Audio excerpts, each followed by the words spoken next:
أعوذ بالله من الشيطان الرجيم. بسم الله الرحمن الرحيم. وصلى الله على النبي الكريم نبينا محمد وعلى آله وأصحابه وسلم تسليما كثيرا. رب اشرح لي صدري ويسر لي أمري واحلل عقدة من لساني يفقه قولي. سبحانك اللهم لا علم لنا إلا ما علمتنا إنك أنت العليم الحكيم وما توفيقي إلا بالله عليه توكلت إليه أنيب. أما بعد السلام عليكم ورحمة الله وبركاته. Inshallah, as usual, we will continue from taking lessons from the verses of the glorious Quran for self-assessment. Today being the 20th of Ramadan, 1438 years after Hijrah of An-Nabi sallallahu alaihi wasallam from Makkah to Medina, we shall continue from where we stopped Surah Al-Baqarah, that is Surah 2. We stopped at verse 83. So inshallah we'll commence from verse 84.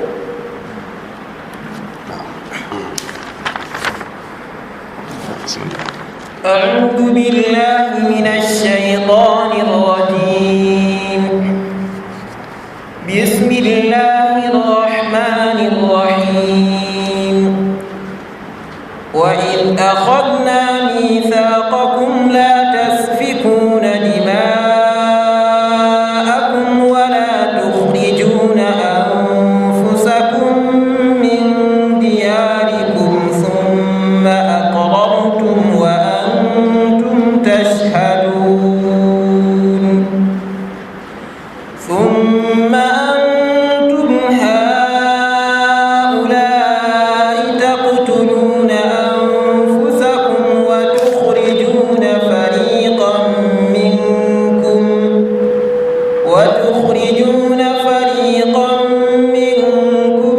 من ديارهم تظاهرون عليهم بالإثم والعدوان وإن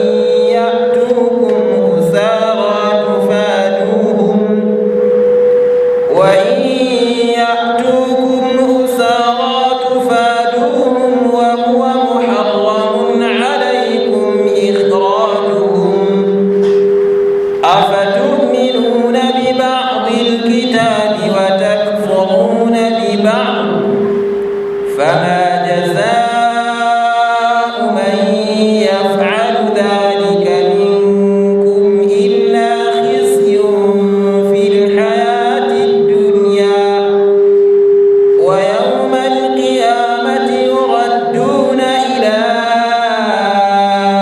أشد العذاب وما الله بغافل عما تعملون.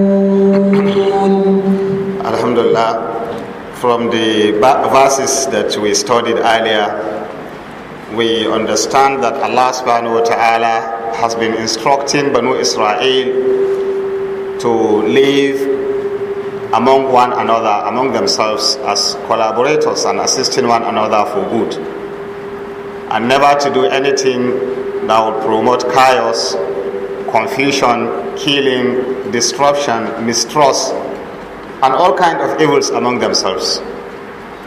In verse 83, before now, we studied where Allah Ta'ala told us about the covenant that He took from them, and among what Allah Ta'ala mentioned to us is La ta'buduna illallah, worship none other than Allah, wa bil walidayni ihsana, and to be good and kind to your parents, وَذِي الْقُرْبَى وَالْيَتَامَى وَالْمَسَاكِينَ, and to be good also and kind to your relations, to be good and kind to the orphans, and to be good and kind to the poor and the needy. And Allah Ta'ala says, وَقُولُوا لِلنَّاسِ حُسْنًا, and you should speak good and say only that is good to people.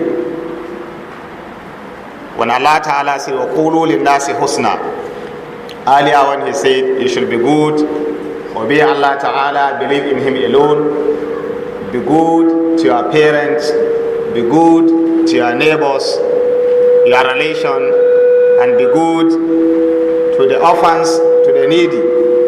Now Allah Ta'ala says, وَقُولُوا لِلنَّاسِ حُسْنًا, and speak good to everybody.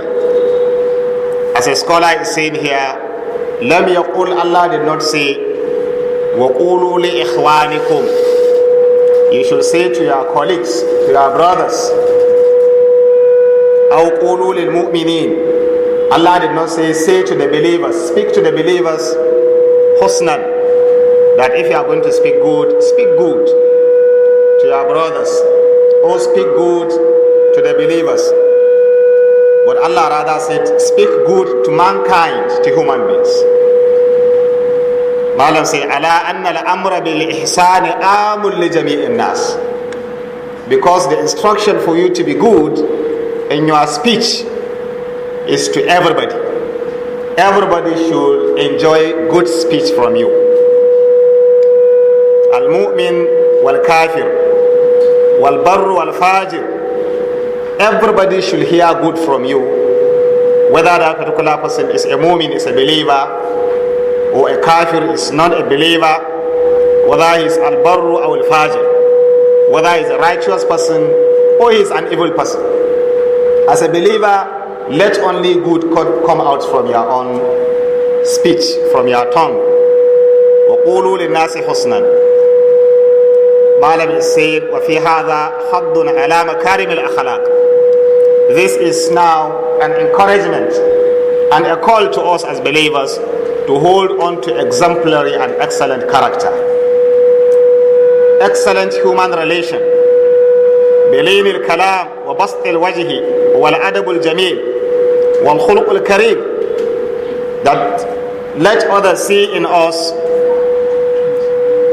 words that are very soft, بلين الكلام, soft words, not harsh ones, وبسط الوجه, and let them see smiles, not frowning. Let them see smiles, not frowning at one another. Wal adabul jameel, and very excellent relationship. Relate with others excellently. Wal khuluqul kareem. If we look at ourselves, how do we relate among ourselves? Not even among ourselves and others. Wa qulu lin nasi husnan. Speak good to other people. It is not part of Rasul sallallahu alaihi wasallam character or attitude or behavior to be abusive in his words, or to be cursing people, or to be speaking evil about them. وَقُولُوا لِلنَّاسِ حُسْنًا. A scholar was saying, بُنَيَّ إِنَّ الْبَرَّ شَيْءٌ هَيِّنٌ وَجْهٌ طَلِيقٌ وَلِسَانٌ لَيِّنٌ. He said, Bunay, oh my small child, Innal birra, righteousness or good, hayyinun, is something that is very simple. It's not hard for you to be good. It's very simple, and it's all revolved around wajhun taliqun wa lisanun layyinun. Let your face be accommodating face, and also let your tongue be soft tongue. In your speech and utterances, let it be good, that others will be encouraged. In the way you confront people, let there be welcome face with you, not a frowning one. Sometimes you see ourselves, the way we relate, if someone is so committed to the deen, he holds the sunnah very well, he observes his own compulsory salat very well, he is good, you will see him all frowning. No, you are supposed to have a welcoming face to people. You are to be seen to be smiling. And Rasul said, don't be miserly in giving out, even if it is smile. Even if it is smile with people. So let's imbibe this habit in our life. If Allah Ta'ala told us that what the covenant that He took from Banu Israel is that وَقُولُوا لِلنَّاسِ حُسْنًا. Speak good, say good to mankind. You see, speeches and talks, comments can create a conducive environment, and it can create a terrible environment. And that is why the tongue, as we see, is said to be like a sword. It has two destinies. You can use it positively and you can use it negatively. It was reported that someone, Luqman al-Hakim, called his son and says to him, go and slaughter that animal. If you slaughter it, remove the worst part of that animal and bring it to me. The son went and slaughtered the animal, and he brought the tongue. He said, this is the worst part of it. He brought it to him. He said, fine and good. Then after a while, he said, okay, go and slaughter the other animal and bring the best part of that animal. He went and slaughtered it, and he cut the tongue and still brought it. He said, yes, the tongue can be the best part of human being, and it can be the worst part of human being. How do we now use our tongues? How do we speak? How do we talk? How do we respond to others? One of the lessons to learn in fasting is Rasul ﷺ said, if someone should abuse you or someone should say evil to you, what should you say? Inni sa'imun, inni sa'imun. I am fasting, I am fasting. Meaning I control my speech and my utterances. I control my tongue. When someone asked Rasul ﷺ to advise him, Rasul gave him series of advice, and at the end he said, Kuffa anka hadha. Take care of this. And Rasul holds the tongue. He said, are we going to be held responsible for our comments? And Rasul said, look at you. Is there anything that destroys human being much more than his own utterances and speeches? So by implication, let's assess ourselves. How do we use our tongues? What are the kind of comments we usually say in our community? Do we say something that will create problem that will take months, years, or even centuries to repair? Or we say something that will bring good and positive things in the community? وَقُولُوا لِلنَّاسِ حُسْنًا. Say and speak only that is good to mankind. Not only to believers, to all mankind. And not only to righteous people, to everybody. Al-barru wal-fajir. May Allah Ta'ala assist us. The way you talk, speak much about who you are. And therefore, let's find out and ask ourselves and assess ourselves on our speeches, on our utterances. So Allah Subhanahu wa Ta'ala said, وَقُولُوا لِلنَّاسِ حُسْنًا وَأَقِيمُوا الصَّلَاةَ وَآتُوا الزَّكَاةَ. Establish the salat, the link between you and Allah Subhanahu wa Ta'ala, and give out the zakat, which is the link between you and other creators. Always have the mind, soft mind of assisting those that are in problem. Our Rasul Sallallahu Alaihi Wasallam is someone that is always disturbed whenever he see people in problem. In fact, it was related, one time our Rasul was together with the companions. He saw some people coming. Instantly the companions saw the face of Rasul changing. The face just changed and frowned. Rasul stood up. He went into his house, performed ablution, come out, addressed the companions. And then in addressing the companions, he reminded the companions that they should remember that all of them were created from the same source. And Rasul preached and then asked them to begin to give out sadaqah for the sake of Allah. What made Rasul to do that? He saw people that were coming from a tribe that is called Mudar, the people of Mudar. They came, majority of them were wearing tattered clothes, the sign of poverty in them. That was what made Rasul to be disturbed. He entered his house, came out, began to preach to people, talk to people, invite people to do good. Ya ayyuhan nas, inna khalaqnakum min dhakarin wa untha wa ja'alnakum shu'uban wa qaba'ila lita'arafu. All this talk, mankind, you are supposed to relate with one another irrespective of who you are, your tribes, your region, wherever you are, to be kind and good to others. Where Rasul addressed the companions and said they should be giving out sadaqah. The companions, radiallahu anhum ajma'in, were people that are always eager to obey the commands of Rasul. They were giving out what they have. They were giving out what they have until clothes and food was gathered. And then Rasul started smiling. The companions now saw the smile in the minds of Rasul. It was after that smile that Rasul mentioned this hadith that is popular among us. He said, Man sanna sunnatan hasana falahu ajruha wa ajru man amila biha ila yawm al-qiyamah. Wa man sanna sunnatan sayyi'ah falahu wizruha وَوِذْرُ مَنْ عَمِلَ بِهَا إِلَى يَوْمِ الْقِيَامَةِ. That's the reason behind saying this hadith. He now said, whoever initiates a good sunnah, a good way, a good path, he has the reward of initiating that good, and the reward of whoever will follow that good after him till the day of Al-Qiyamah. If you initiate something good, you leave a legacy that is beneficial, you gain the reward of initiating that beneficial thing, and whoever will have followed suit and is doing that, you will get a share of the reward without his own being reduced. I also said in the same way, man sanna sunnatan sayyi'ah, whoever initiates an evil way, you initiate an evil way, you leave a very terrible and bad legacy. Man sanna sunnatan sayyi'ah, you leave that kind of evil, and others followed and copied you. Then you have the sin of initiating that evil, and a share of sin of whatever evil is committed as a result of that thing you have initiated. By the time we see this in our life, we begin to be looking at ourselves. What are the good things we are putting in place in our community that will continue to be beneficial to humanity even after our death? And Rasul sallallahu alayhi wasallam mentioned that if you die, everything you are doing will cease to be beneficial to you other than three things. And Rasul mentioned those are the knowledge you acquire and is useful. You will have probably taught some people, instructed them and guided them, and they use that.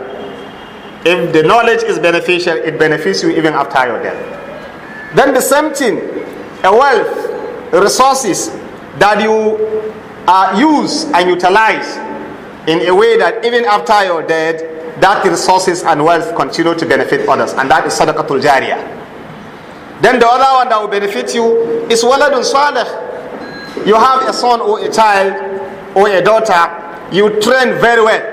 After your death, she supplicate or he supplicate on your behalf, it assists you in the grave. Other than this thing, whatever you have, whatever will discard you after your death, will cease to be beneficial to you.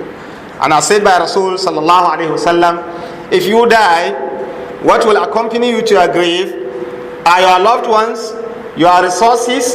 Probably your car will be used to convey the corpse. The little you have probably will be used to buy the shrouds and some other things, if others have not even given out.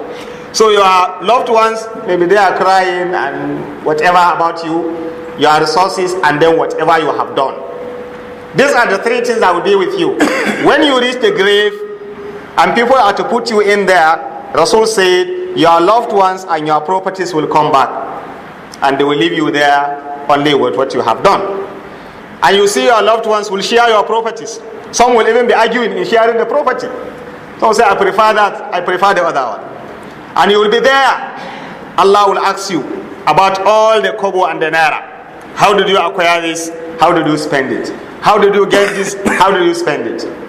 So if we appreciate this kind of message, we will appreciate the statement of Rasul sallallahu alaihi wasallam that said, your wealth, your resources is nothing other than what you eat and you defecate out, or what you clothe yourself or you use and it become old, or what you send to the hereafter. These are the only things that belong to you.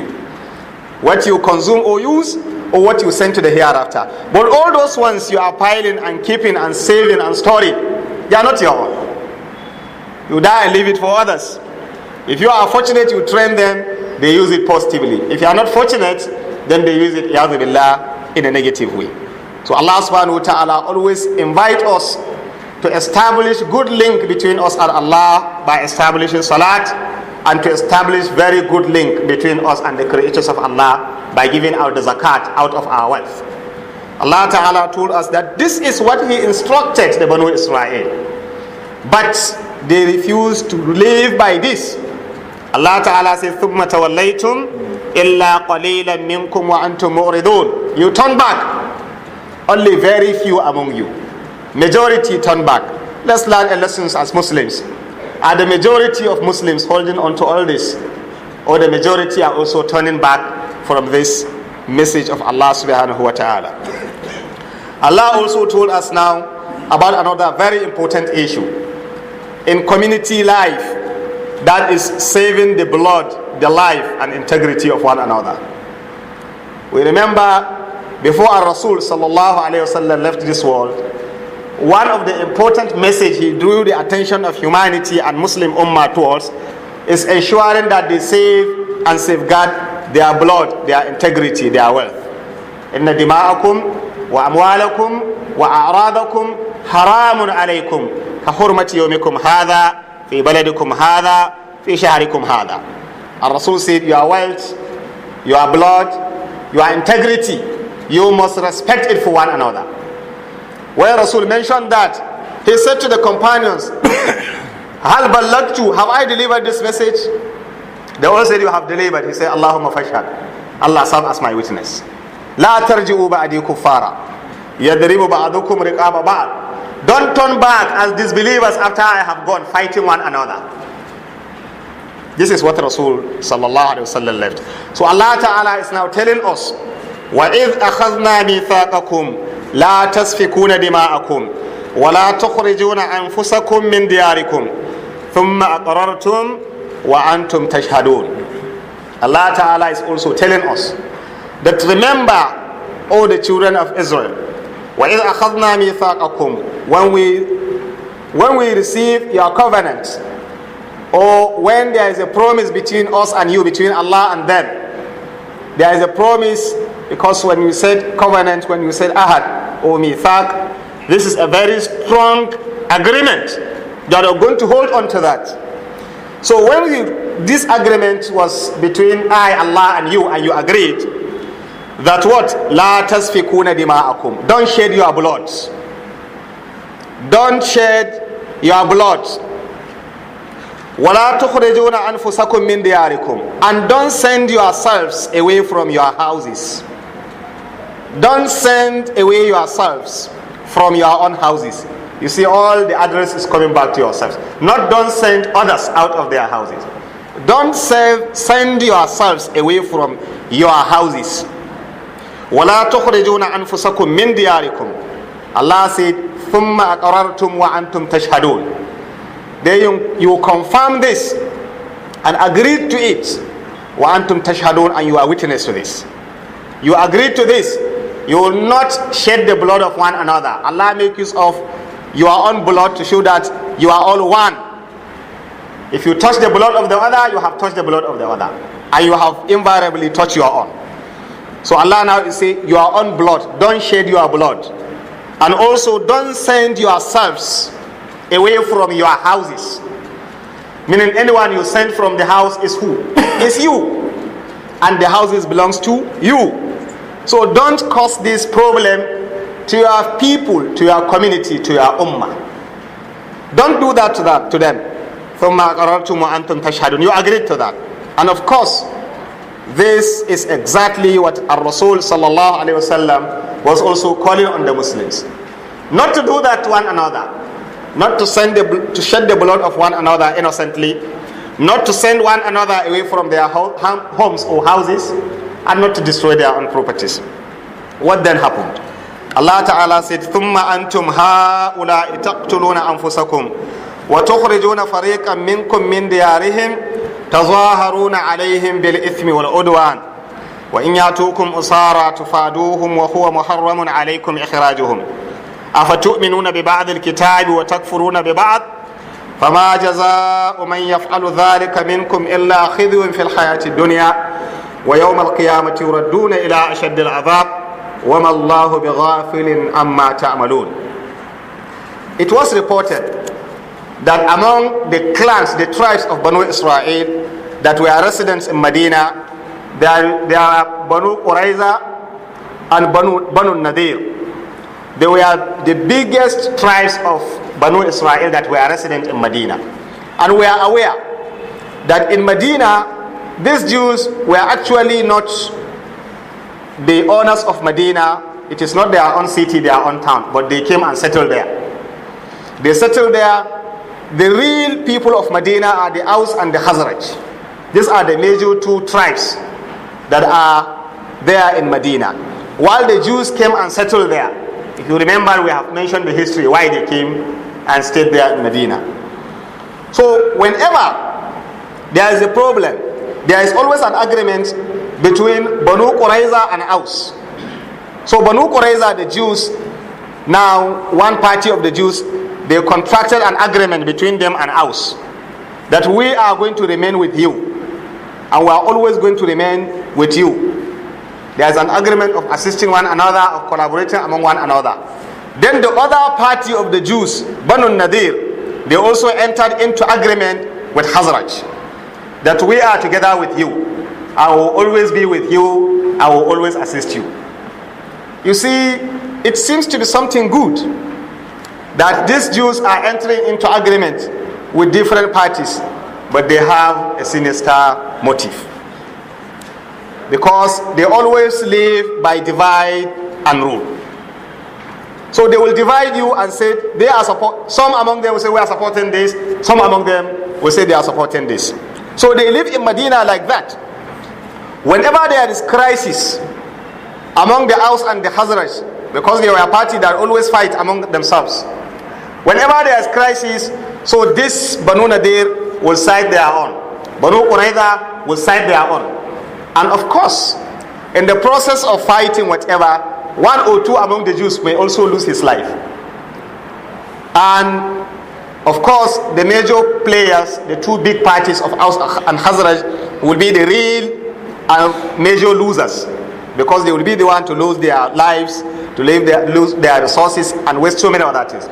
But the parties among the Jews that are assisting, of course, they are liable to also losing one or two or three people, or whatever. Now, if this happened, they will go back to themselves and talk to themselves. Remember, there is a promise between us and our Lord that we shouldn't kill ourselves and we shouldn't allow our own to go into slavery. So, if Banu Aus or Hazraj happen to capture someone among Banu Nadir or Banu Qurayza and he become a captive of war, then the Jews will come together and collaborate and join hands in order to free their own. So Allah subhanahu wa ta'ala is now telling us the story of what did happen, or what they were doing, and to remind them of what actually they took as a promise between them and Allah. And as I said, we are not just to be taking this for storytelling, but rather for a lesson to us, that you might not rule all these things happening in the world today, that the Jews can divide themselves into parties, support this country against the other, support this against the other, and then you continue to destroy yourselves, and deep inside them they are together. You remember what did happen when Rasul came out, when Allah Ta'ala was reminding the Ummah of the kind of blessings He blessed the Ummah. Kuntum ala shafa hufratin minan nar fa'anqadhakum minha. When you were at the verge of falling into the pit of hell, fire, Allah saved you. You were so divided, so scattered, so confused, so unorganized.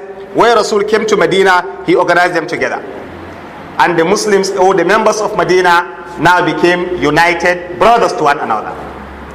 One of the youth among the Jews was passing by. He saw them discussing. He now said, certainly there is a big problem. He was telling his people there's a big problem. What kind of problem? When you see people united discussing, he said, no. You see these people earlier, before now, they are always in crisis, in fighting, and whatever. And through that, our economy is always stable. We get improved and we get to stay here. Now, if these people are united, what do you think will be our own future? Therefore, what should we do? This youth started reminding the Aus and the Khazraj of their wars of years that passed. Before you realize it, they started remembering all those Hamiyah. And nearly a very huge war will have erupted. Someone rushed and told Rasul sallallahu alaihi wasallam. Rasul rushed to that particular place and started calling them. That why should they go back to this period in Jahiliyyah, fighting one another? So Allah is telling us, ثُمَّ أَنْتُمْ هَؤُلَاءِ تَقْتُلُونَ أَنفُسَكُمْ. After that agreement, you Jews, that you will respect the blood of one another, you will not send one another away from his house, you ended up fighting one another, because you divided yourself into parties, and at the end some among you would get killed. وَتُخْرِجُونَ فَرِيقًا مِنْكُمْ مِنْ دِيَارِهِمْ. And a party among you will send away a party away out of their homes, because if there is crisis, you expect people to be ejected out of their own various places of domicile. تَظَاهَرُونَ عَلَيْهِمْ بِالْإِثْمِ وَالْعُدْوَانِ. you cooperate against them, that means you join party with others against your own people, bil ithmi wal udwan, through sin and transgression, committing evil against your own. You remember Allah Ta'ala told us as believers in the glorious Quran, He said, وَتَعَاوَنُوا عَلَى الْبِرِّ وَالتَّقْوَى وَلَا تَعَاوَنُوا عَلَى الْإِثْمِ وَالْعُدْوَانِ. In the same way, Allah said to the believers, collaborate and cooperate, but عَلَى الْبِرِّ وَالتَّقْوَى, on righteousness and piety.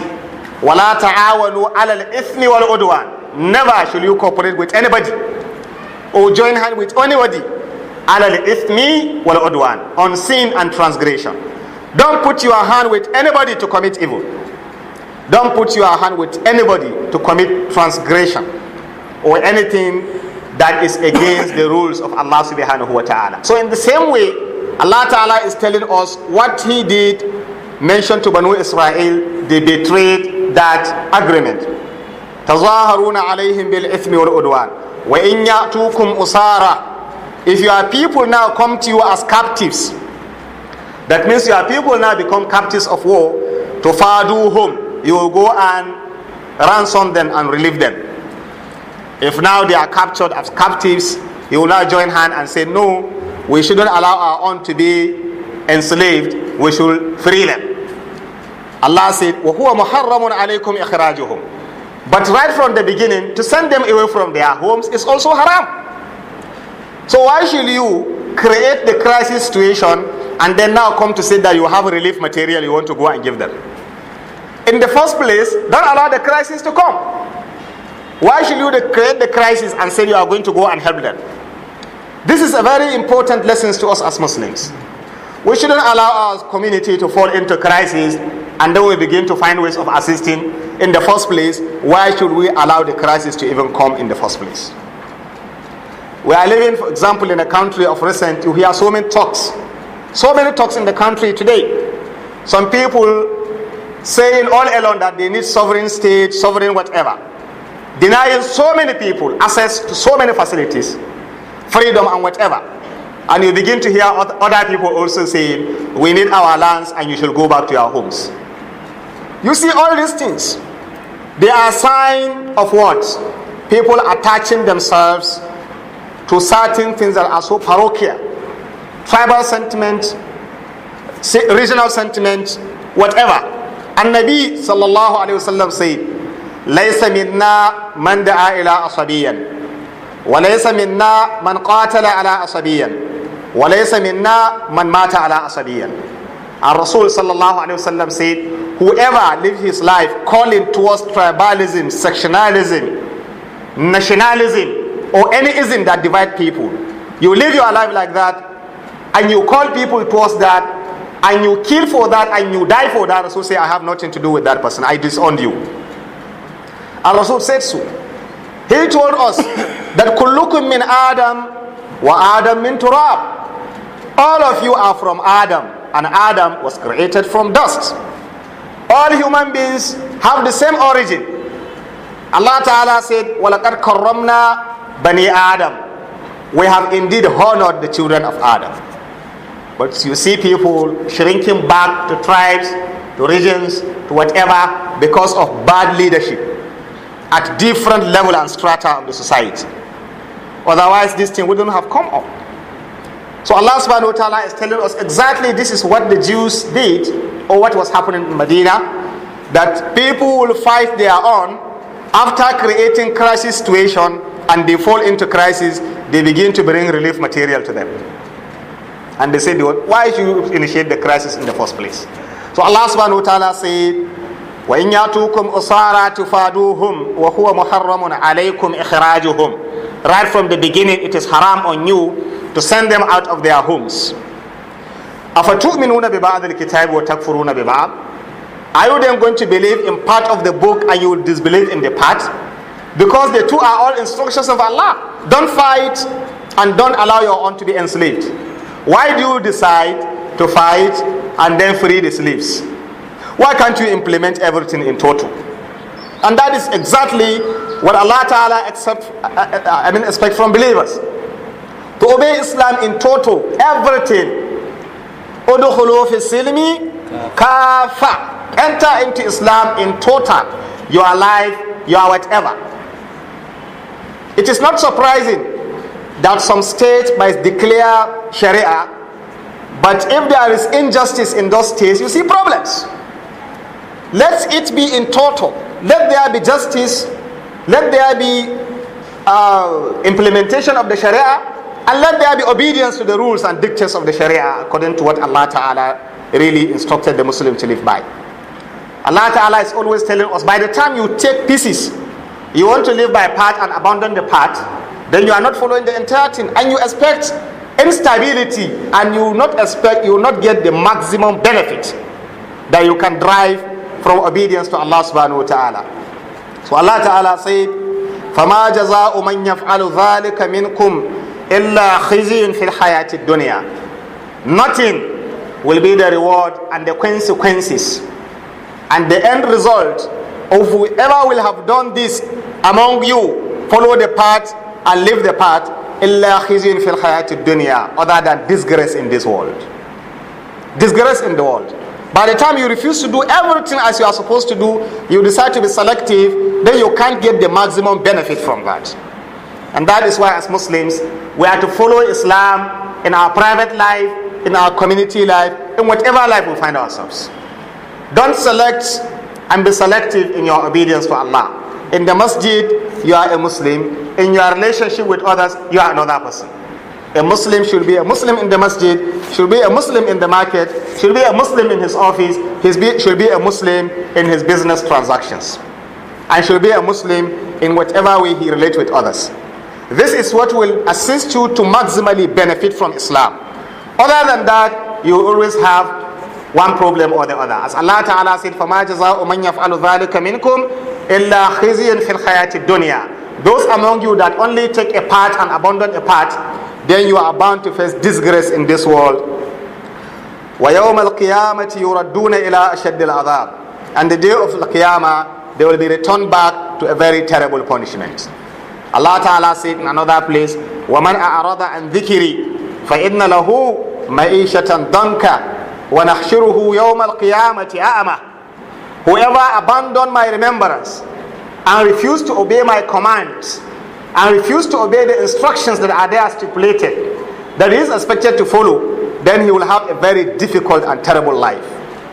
And in the day of Al-Qiyamah, he will return back to Allah blind. He will be saying, "Oh Allah, why did you resurrect me as blind?"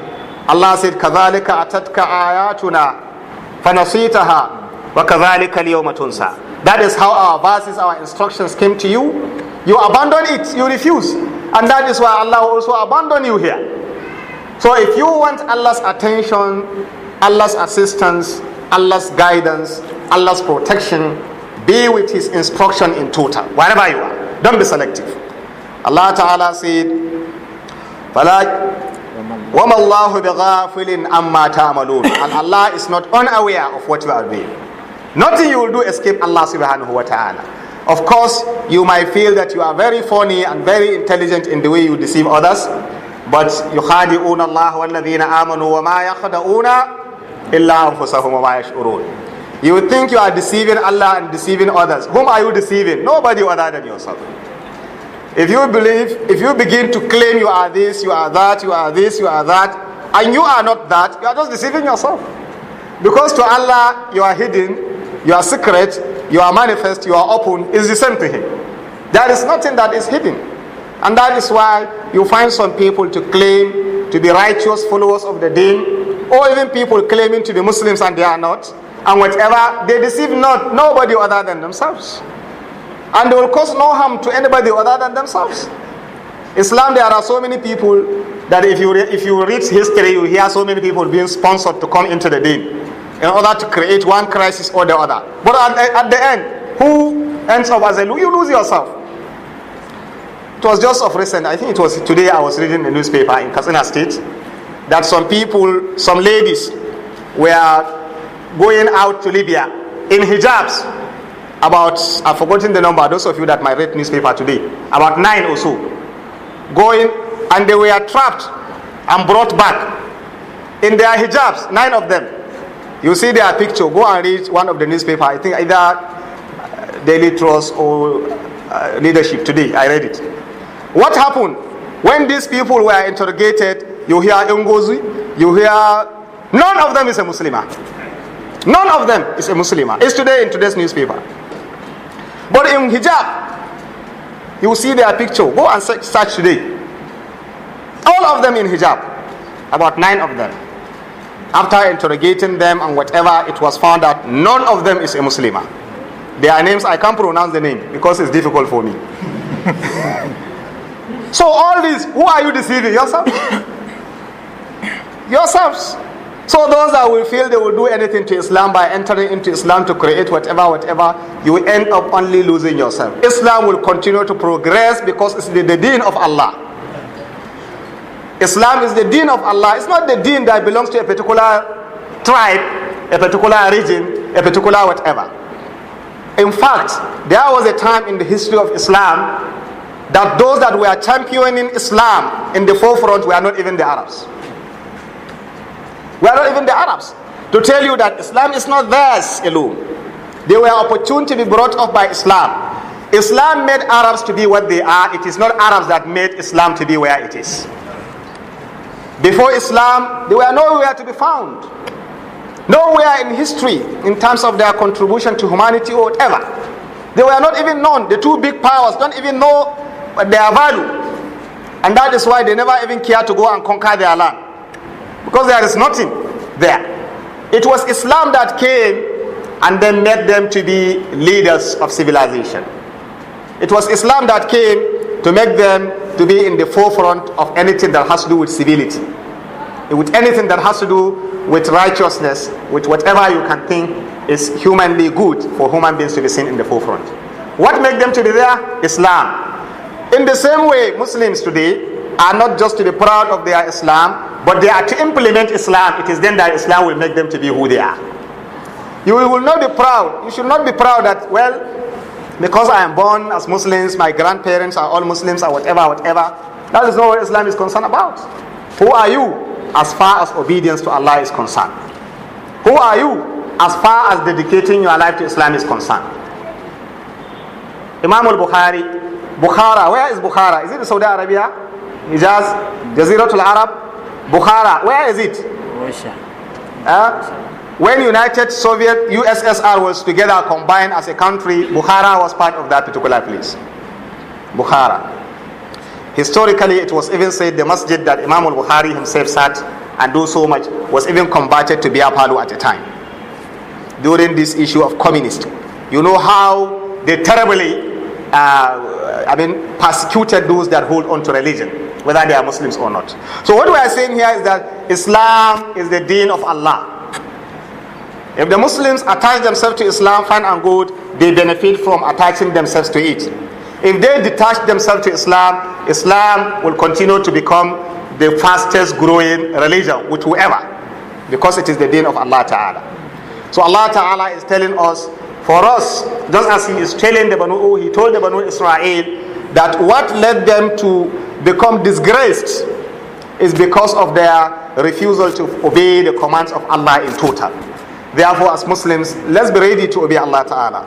وَمَا اللَّهُ بِغَافِلٍ أَمَّا تَعْمَلُونَ أُولَٰئِكَ الَّذِينَ اشْتَرَوُا الْحَيَاةَ الدُّنْيَا.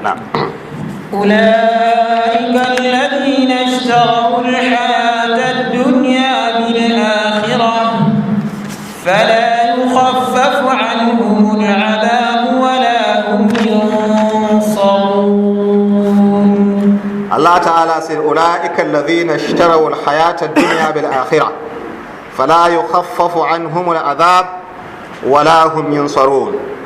أُولَٰئِكَ, these people that abandon that instructions of Allah subhanahu wa ta'ala, that refuse to obey the commands of Allah, that were selective in obedience to Allah ta'ala, that commit atrocities that Allah ta'ala asked them not to commit. Allah said, they are أُولَٰئِكَ الَّذِينَ اشْتَرَوُا الْحَيَاةَ الدُّنْيَا بِالْآخِرَةِ. They are the ones that sold their akhirah for this world.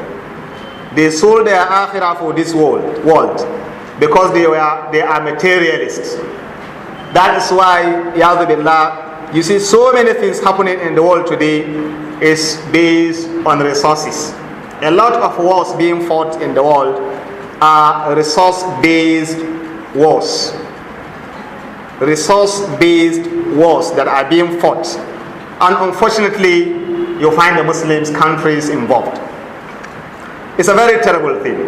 As Muslims, no Muslim nation should have, because of resources, because of worldly things, connive with any other person to go and destroy its own.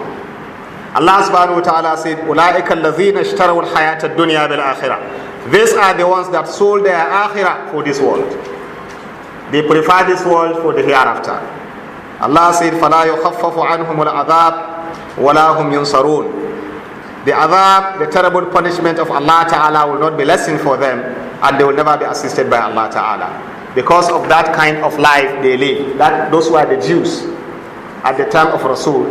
And also for us to learn lessons as far as their life is concerned. All these stories Allah Ta'ala is telling, this is actually the kind of attitudes, the kind of behaviors portrayed by Banu Israel.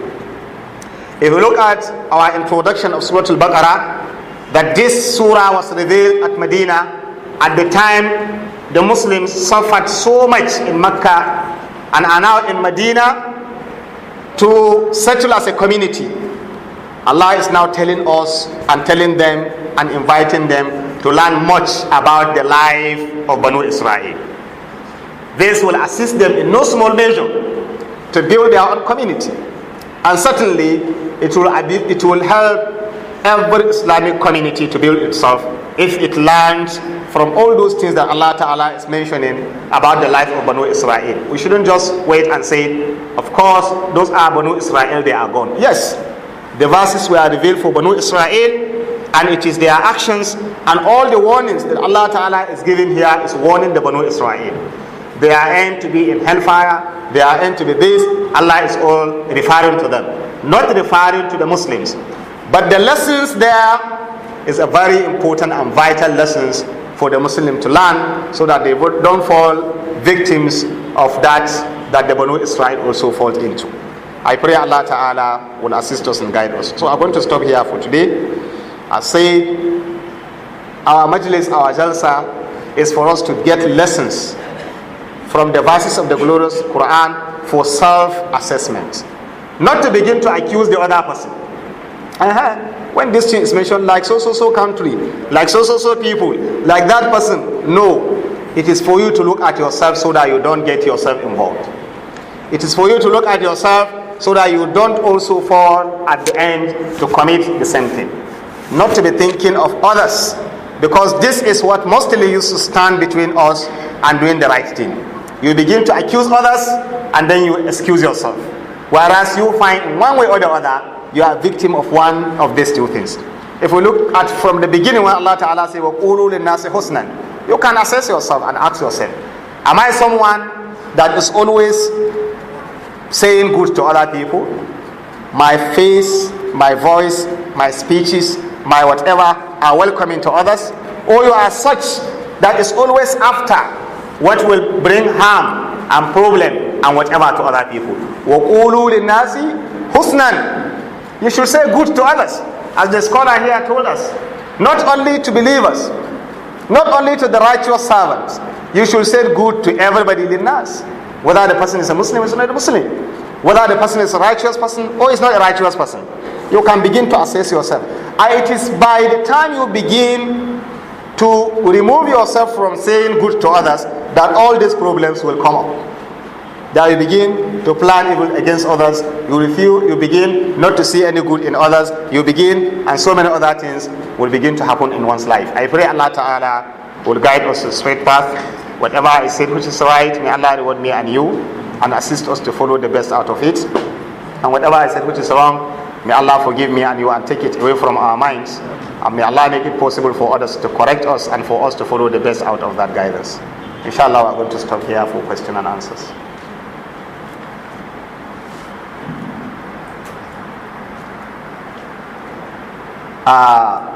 This one asks question, assuming questions of assumptions. Why not a practical issue that happened? Assuming I have a friend who is a Christian and he never fasts and while I was fasting and he asked from me to give him rice or any edible food to eat during the day while fasting is going on, is it permissible to give him the food to eat or not? So I believe why he's asking the question, or she's asking the question, is because during the day people are supposed not to eat because they are supposed to fast. So can he now give a Christian food to eat during the day that people are supposed to fast? But Christian is not part of those that are supposed to fast on that day, because the instruction for fasting is to those that commit themselves to Allah and believe in Islam. Allah said, Ya ayyuhalladhina amanu. That is what Allah said. Ya ayyuhalladhina amanu. O you who believe, kutiba alaykum as-siyamu kama kutiba ala alladhina min qablikum la'allakum tattaqun. Fasting is made compulsory on you believers. So on them, nobody instructs them to fast. So if he is hungry, why can't you help him? He's human being, or she's human being. You are feeding someone who is in need, and you earn a reward from feeding someone who is in need, whether he is a Muslim or not a Muslim. Is it allowed for us to rear dogs? Is it permissible for Muslims to rear dogs? No. It's not permissible for you to rear dogs. But Rasul told us that there was a prostitute in another narration, or someone in another narration, that was passing by and saw a dog that was very thirsty and was looking for water. Now this believer, either a lady or a man, now felt that this dog is actually in a problem, because he or she was also in that problem when she went into this well to take water and drink. And therefore she sympathized with this dog and brought out her hoof, her shoe, and tied it and go into the well, got water from the well, gave this dog just to sympathize with that animal. And Rasul said Allah forgave her because of that.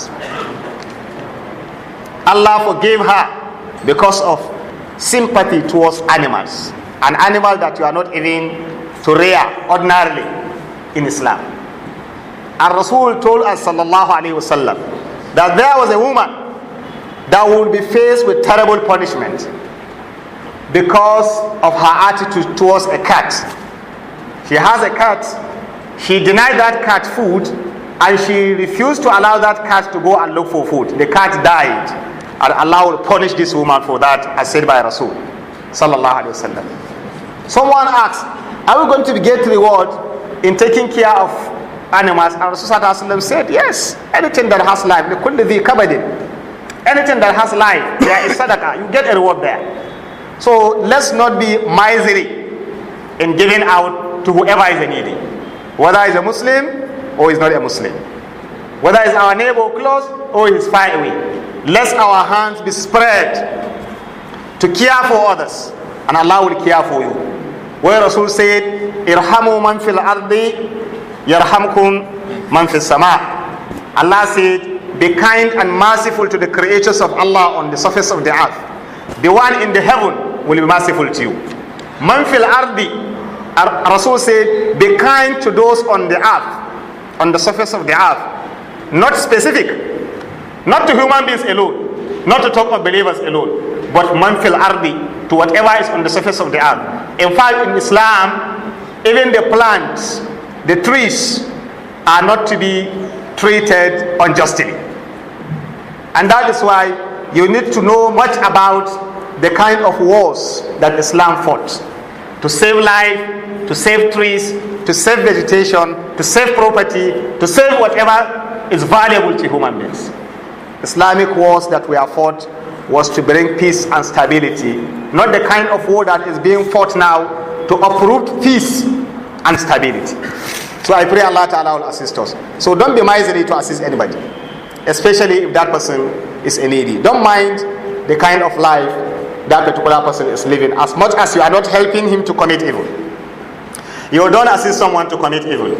You don't give him money to go and buy alcohol. You don't give him money to go and have a prostitute. You don't give her money to go and establish evil thing. You don't all these things. But to save life, you should be in the forefront in granting your resources, and that is Islam. Someone raised the issue of itikaf. It's quite true. This is a time we are supposed to be reminded much about this important ibadah called itikaf. We are in the last 10 days of Ramadan. It is a time that it was reported in the hadith that once this time comes, Rasulullah used to redouble his effort. In fact, he will retire and leave his family. He will retire to the masjid. He will stay there till the end of Ramadan, dedicating himself to nawafil, recitation of Al-Quran and adhkar. He will never go out of the masjid until the end of Ramadan. Rasul used to do that, and that is called itikaf. Allah Ta'ala told us in the glorious Quran, وَلَا تُبَاشِرُوهُنَّ وَأَنْتُمْ عَاكِفُونَ فِي الْمَسَاجِدِ. If you are observing itikaf in the masajid, you don't come to have an affair with your family. You dedicate yourself only to ibadah. Itikaf is a dedication that a Muslim is expected to offer during this particular time, especially. That means at the last 10 days of Ramadan. If you want to observe the itikaf, you retire to the masjid. There are scholarly opinion on when to start. Others, like in the mazhab of Imam Malik, have the opinion that you start before the sunset. If you want to start, you start before the sunset, you go into the masjid. There is a hadith that shows Rasulullah retiring to the place of itikaf at the time of subuhi, and therefore some scholars of hadith have the opinion that it starts from that time of subuhi. So you commence, you retire into the masjid, you stay there. You should make sure you have enough food and whatever will take care of you, and you should make sure you have taken care of your family responsibility. If you are a family man, you abandon them, you are in itikaf, then you are committing an evil. Because kafa bil mar'i ithman an yudayya man yaqut. It is a great sin for you to abandon someone whose feeding is on you. So make sure you take care of your family responsibility first. And if you are not a family man, you don't have any family responsibility, then you don't come to the itikaf to become burden on others again. Don't come to the itikaf to be begging people to give you food, to be begging people to give you that. It is better you go and work and earn a living that is halal than be in the masjid to be a liability on others. So if you have what will take care of yourself in the masjid, then you can retire to the masjid and observe the itikaf. The itikaf, I said, is only to be dedicated to recitation of the glorious Quran, a lot of adhkar and nawafil. That does not stop you from sleeping and resting if you are tired. But don't go for worldly discussions, and don't also go for any other thing that is sinful. You dedicate yourself to this ibadat only. Women and men can all do itikaf if the etiquettes and all the good things that are supposed to be taken care of are well taken care of. That means there is no anything that will make free mixing among them. If that is very well taken care of, women can also observe itikaf in the masjid. If they are married, they have to do that only with the consent of their husbands. If all have parents and they are alive together with them, they have to do that with the consent of their parents. The same thing for the youth. If you have a father or a mother and she prefer your service at home to assist her at home, you will get the reward of the itikaf. But if you clear with her and you don't have any problem with your parents, then you can dedicate yourself to itikaf within the month of Ramadan, especially in this last 10 days of Ramadan. Some scholars opined that itikaf is only to be observed in the 3 masajid because of the hadith of la tushaddu rihal. You only prepare your provision and your luggages and whatever only to 3 masajid. This is a minority opinion among the scholars. The majority opinion among scholars is that itikaf can be observed in any masjid, and that is why Allah said wa antum aakifuna fil masajid. He said in the masajid, and therefore all the masjid can fall there. If where you are going to observe the itikaf, especially if you have Jum'at among the days, then the masjid should be the masjid that Jum'at is observed, because you don't abandon Jum'at for itikaf. So where you are going to observe the itikaf must be a Jum'at masjid if the day that falls within your itikaf days, Jum'ah is one of the days. So these are some of the few things that I can remember just now that I was reminded on the issue of itikaf. But then it's a very, very important ibadah, especially at this time around, that some of us feel we cannot do without so many things we are attached to. We are attached to a lot and we feel we cannot do without them.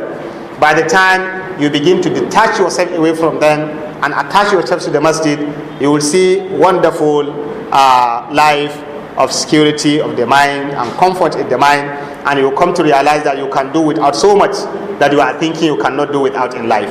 There are a lot of lessons to learn in the itikaf. If you have never done it, it is good. You keep in your mind that you want to do.